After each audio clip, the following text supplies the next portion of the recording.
Sveiki, šiandien turime šveicarų gamintojo Micronos išmanųjį laikrodį Splash 2. Tai kaip supratote, tai yra jau antrasis šio laikrodžio leidimas, dar labiau patobulintas, ištobulintas ir kokybiškas. Viena šio laikrodžio pagrindinių funkcijų yra tai, kad jūs neištraukę telefono iš kišenės, galite atsiliepti į skambučius vienu mygtuko paspaudimu, tiesiog ant priešo spaudę laikrodyje. Be to, kad jūs galite kalbėti, jūs galite, jeigu naudojate Siri ar Google Now, tiesiog šiom programom balsu skaityti komandas tiesiai iš laikrodžio.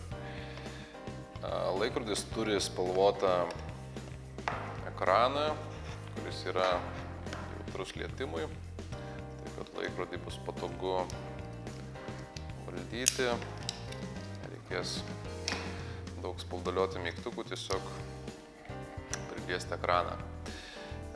Laikrodis turi silikoninę apyrankę, kuri yra pakankamai minkšta, praktiškai nejuntama ant rankos.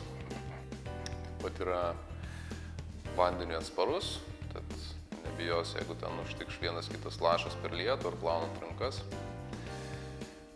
Kas liečia pačias funkcijas, kaip ir minėjau, laikrodis turi aktyvumo sekimo funkcijas, skaičiuoja jūsų nueitą atstumą, sudegintas kalorijas, viską kaupia savo atmintyje ir sinchronizavo su programėlė mobiliajam telefone, perduoda duomenis į ją.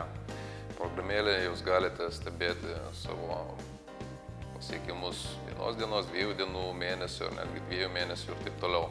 Viskas atsispindės diagramose, todėl matysite savo progresą labai aiškiai ir galėsite nusistatyti naujus tikslus, didesnius tikslus.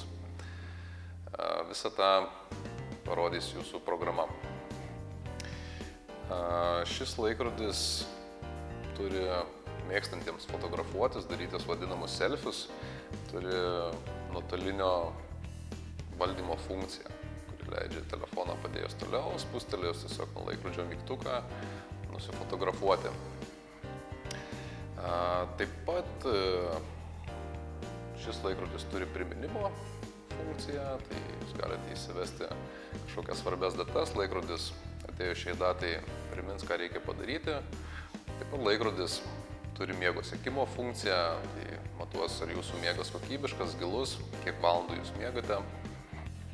Taip pat rytais gali jūs pažadinti švelniu vibravimu, taip kad netrukdys jūsų artimam žmogui miegoti toliau, jeigu jums reikia keltis anksčiau, tiesiog vibruodamas ant riešo jis po truputėlį jūs pažadins.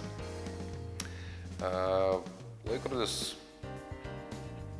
gali jums padėti, jeigu esate užmaršus, neprarasti savo telefono. Reiškia, jeigu telefoną palikote kavinėje ant staliuko ir nuėjote kažkur toliau negu veikia Bluetooth ryšys, laikrodis pradės vibruoti ir sakys, vyrutį ar merginą grįž pasiims savo telefoną, tai jį kažkur palikai. Laikrodis pakraunamas per USB jungtį. Pasižiūrėsime, kaip tai atrodo. Laidas. Taip, USB laidas. Vieną galą kišame į kompiuterį. Antras galas jungiasi prie specialios plokštelės, kuri yra magnetinė. Tiesiog klijuojam prie laikrodžio. Kažkaip aš čia nepataikau. Taip klijuoja ne tą pusę. Štai. Ir laikrodis kraunasi. Dar ko nepaminėjau. Iš tikrųjų nepaminėjau vienos svarbiausių funkcijų. Šis laikrodis matuoja širdies ritmą. Taip, kad jums nereikės dėvėti kažkokių papildomų diržų ant krūtinės. Jūs tiesiog užsidėję laikrodį ant riešo matysite savo pulsą. Tie, kas mėgsta aktyviai sportuoti, tai ypatingai svarbu. Pulsometras, jeigu pastebėsite, yra virš maitinimo šitų plokštelių. Yra 2 akutės. Laikrodį tiesiog užsidėkite tvirčiau ant riešo, kad matavimas būtų kuo tikslesnis. Pats laikrodis kainuoja apie 130 eurų parduotuvėse. Tai kaip laikrodžiai, kuris matuoja širdies ritmą ir atlieka visas kitas išmaniesiem laikrodžiam būdingas funkcijas, tai iš tikrųjų yra labai gera kaina. Taip pat apsilankykite parduotuvėse, pačiupinėkite, pasižiūrėkite gyvai ir, manau, įsigysite. Iki kito karto.